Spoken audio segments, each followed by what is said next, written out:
Life in the city of the future flows in its own way, but after a tragic incident, all the women of the city are forced to acknowledge that the last surviving men are also human, and they welcome them in a special way.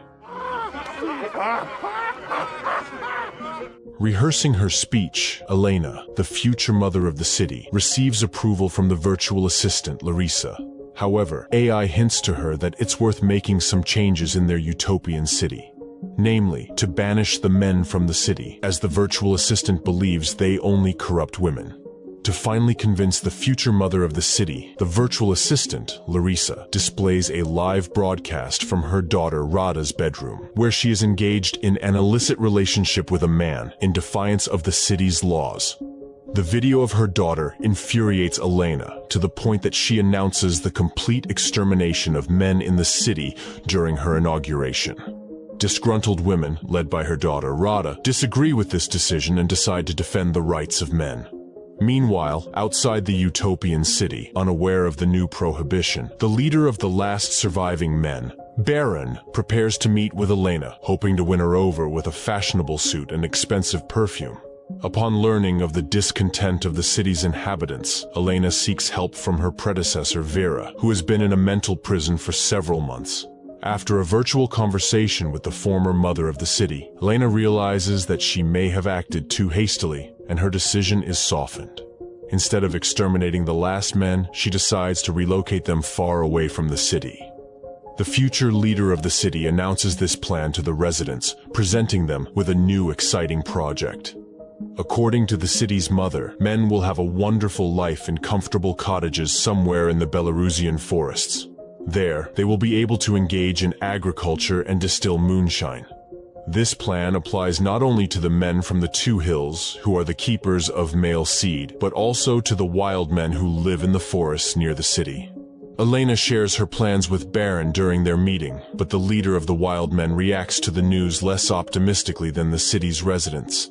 He is unimpressed by the musical presentation and promises of a better life.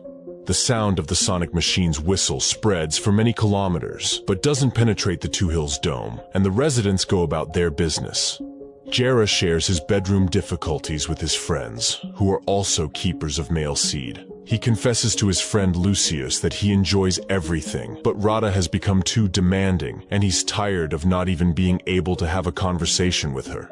Meanwhile, the disoriented wild men are forced to leave their base and hide in the forest to recover. This unplanned expedition ends with one of the men, named Tummy, finding expired canned food and falling ill from poisoning. An unexpected visitor pays a visit to Rada. It is Lucius. He confesses to her that he knows about her difficulties with Gera, and for the sake of their friendship, he is willing to help by engaging in a romantic relationship with her to lift her spirits.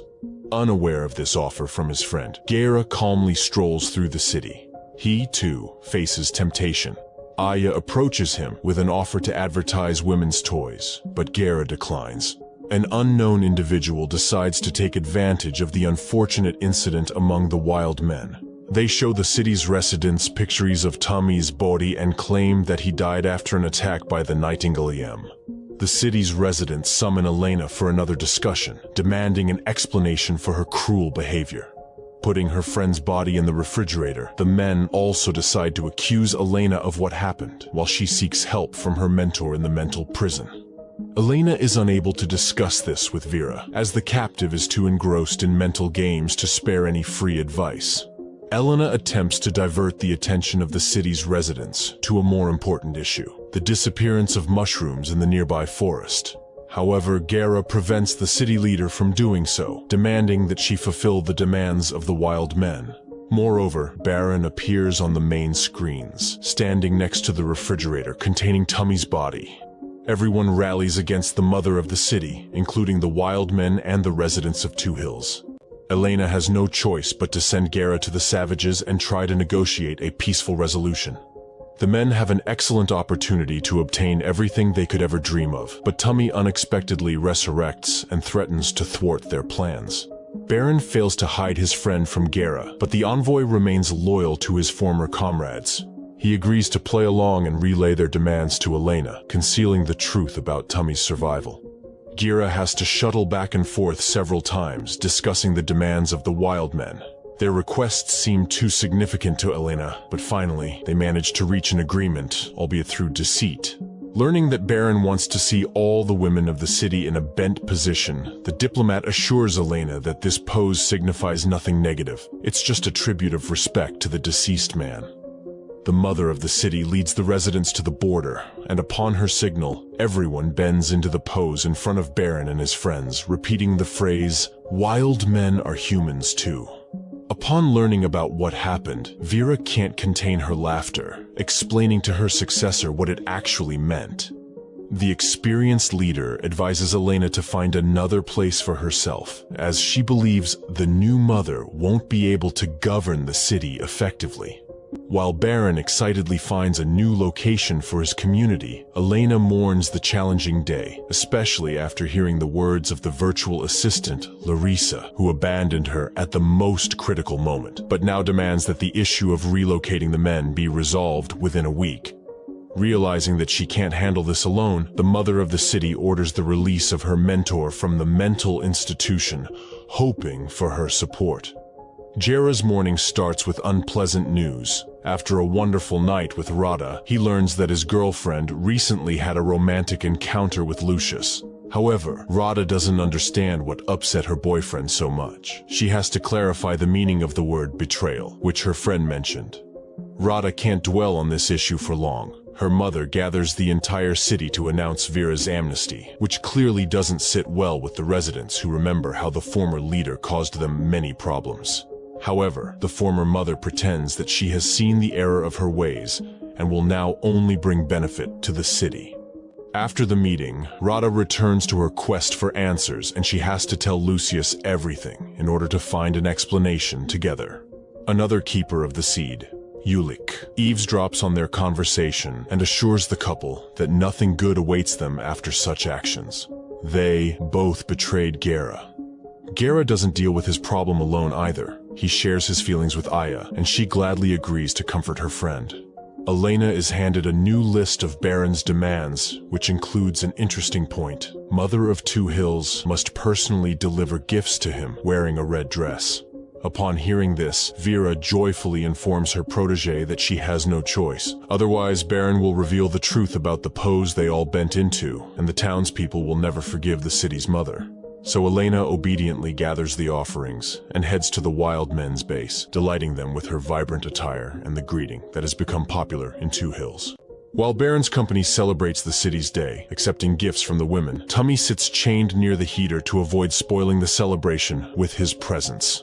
The tension between Gera and Rada is noticed by Baron's local female helpers, and they invite Rada to the table, offering her advice on how to make amends after her betrayal. She just needs to endure a blow from Gera. The frank conversation impresses Rada so much that she decides not to accompany her mother to the city and chooses to stay as a guest to gain more life experience. A fireworks display is launched in honor of the distinguished guests, but Tummy can no longer endure it since he has never seen fireworks before. He tears the battery out, jumps out of the window, and falls right at Elena's feet. However, Baron's company gets lucky again. Women don't recognize him as the guy they're mourning, and the volunteers safely return home. As night falls, Rada invites Gera into a separate room to resolve their conflict like adults, by letting him deliver a blow to her face to finally smooth things over. Gera is surprised by his friend's proposal, but accidentally complies with her request. He wakes up the next morning with a bruise, earning the respect of their new acquaintances. However, Gera feels guilty, knowing that they have been, even for a while now, as he cheated on Rada with Aya. He plans to confess this to Rada but doesn't get the chance as a local musician accidentally swallows a bee and the group rushes to his aid. Following Rada's orders, they send the singer to the city for treatment, where his life is saved. It seems like everything has ended perfectly, but Elena faces a new challenge. The artist refuses to leave the utopian city, and Gera and Vera side with him. Eventually, Gera succeeds and becomes the new star of Two Hills, joining the ranks of important men in the city. Hoping for a good mood from Rada, Gera reveals his secret to her. However, Rada's reaction is unexpected. She doesn't forgive her boyfriend. Conspiring with Baron, Elena finds a way to get back at Vera for supporting the artist. The city's mother allows two wild men, Tummy and Krisa, into Two Hills. During this time, Rada tries to understand the patriarchal relationships between men and women, and Ulick comes to her aid. He introduces her to a historian from patriarchal times to enlighten her on the subject of patriarchy. While the guests enjoy themselves in Two Hills, Elena pays a visit to Baron to ensure that his people understand their task. They must instill hatred for the wild men in the city's women. The guys actively carry out the mission, but Vera intervenes in the situation. Wanting to reclaim her position as the mother of the city, she plans to do everything to make sure the wild men stay in Two Hills. Tummy and Krisa are happy to stay, seeing how the women of the city constantly greet them in a specific pose. While Elena enjoys herself with Baron, dancing to a melancholy tune, Tummy and Krisa waste no time. They throw a party and invite all the city's residents. For both sides, this kind of recreation is something new. Baron teaches the city's mother to shoot at bottles, while Krisa pours alcohol for the women. After a couple of glasses, the women abandon social distancing. Ulick and Rada also attend the party. After the advice from the history professor, Rada changes her image, hoping to win over Gera. Baron and Elena's date doesn't go as planned. Missing the target, Elena accidentally hits a goose, and she feels unwell. She flees under the pretext of needing assistance, but Baron is convinced that he has achieved his goal. After such an incident, the city's mother will surely be thinking about him all night. Things don't go the way Rada hoped for. Instead of chasing after her, Gera flirts with Iya, provoking a new conflict. A moment of hugging only exacerbates the situation. Rada attacks her former friend with an axe, and only the professor of patriarchal history manages to save the girls from the consequences. Gera rushes to calm his beloved, but he has to postpone their reconciliation. Krisa informs him that Tummy has escaped and is likely preparing for a sabotage mission on Baron's orders, after which they will be expelled from the city forever. Vera stops the intruder. She convinces Tummy to join her and establish the Wild Men Are People 2 movement. And that concludes episode 4.